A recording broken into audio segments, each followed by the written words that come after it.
Հունվարի 12-ին մեդիադաշտում տեղեկատվություն տարածվեց այն մասին, որ մահացել է սպառապետ Վազգեն Սարգսյանի հայրը, Զավեն Սարգսյանը,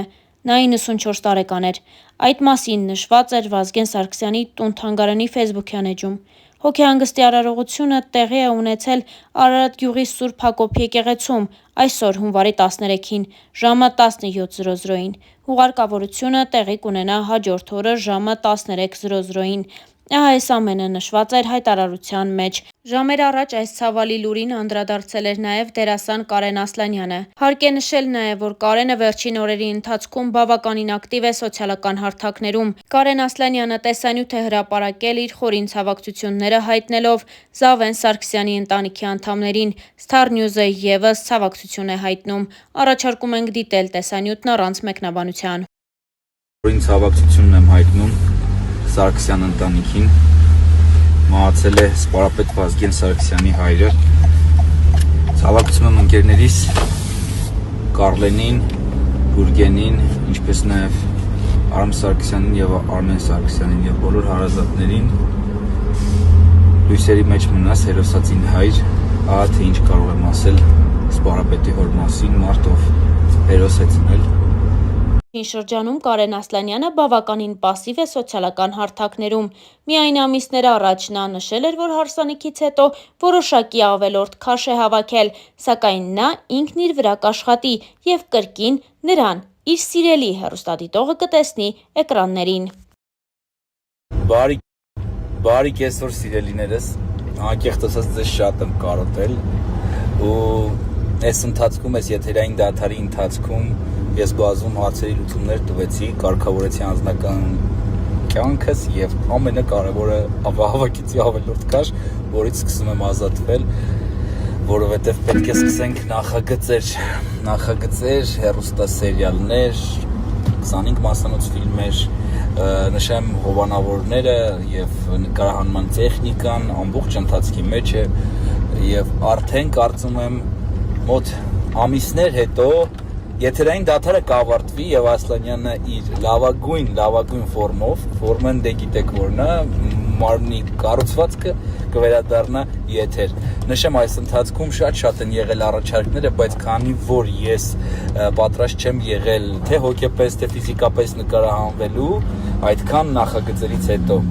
Չնայած նրան, որ Կարեն Ասլանյանը մեծացել է ապահովված ընտանիքում, այնուամենայնիվ նա նշել էր, որ իր ընտանիքն էլ բավականին դժվարությունների միջով է անցել։ Իր հարցազրույցներից մեկում Կարենն անկեղծ ասել էր հետևյալը. «Մենք շատ դժվարություններով ենք անցել։ Նենց չի, որ մեր կյանքը հեշտ է եղել։ Իմ հայրը իր ամբողջ կյանքում աշխատել է ու հիմա էլ է աշխատում։ Ռուսաստանում ենք ապրել։ Ես իմ առաջին դասարանը գնացել եմ Ռուսաստանում, հետո տեղափոխվել ենք Հայաստան։ Դրանք իրականում ստրեսներ են վաղ շրջանում, բայց հայրս ամեն ինչ արեց, որ կարողանանք այստեղ մնալ ու իր երեխաները հայ մնան ու հայկական մենթալիտետով մեծանան։ Եթե անգամ մեր մոտ շատ վատ լինի, ես միևնույն է ասելու եմ, որ շատ լավ է, որովհետև ես երբեք ցույց չեմ տա իմ խնդիրները, ցույց չեմ տա, որ ինչ որ բան վատ է։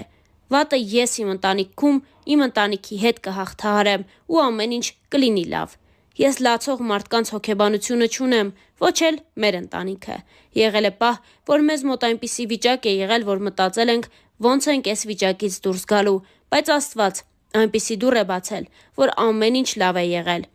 Երբ դու քո քրտինքով ես անում, երբ չես խաբում ոչ քո պետությանը, ոչ քո ընկերներին ու անում ես քո աշխատանքը, այդ ժամանակ Աստված օգնում է։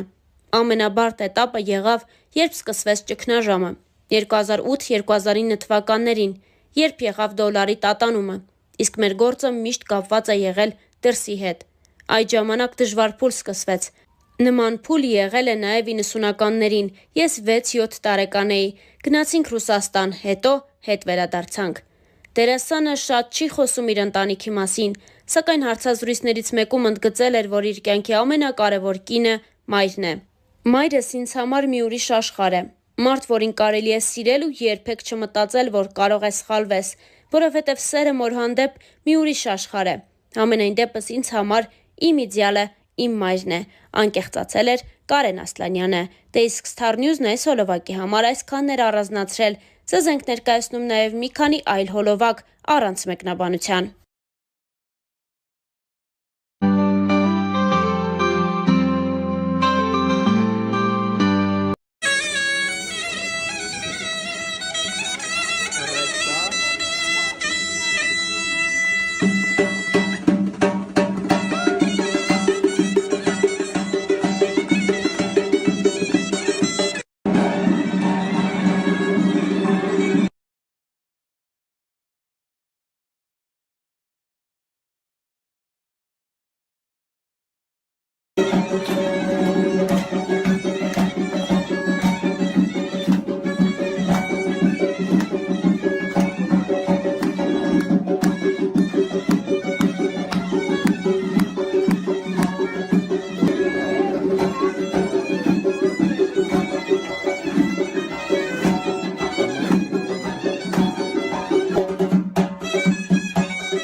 կեսը Հայաստանից դուրս նշել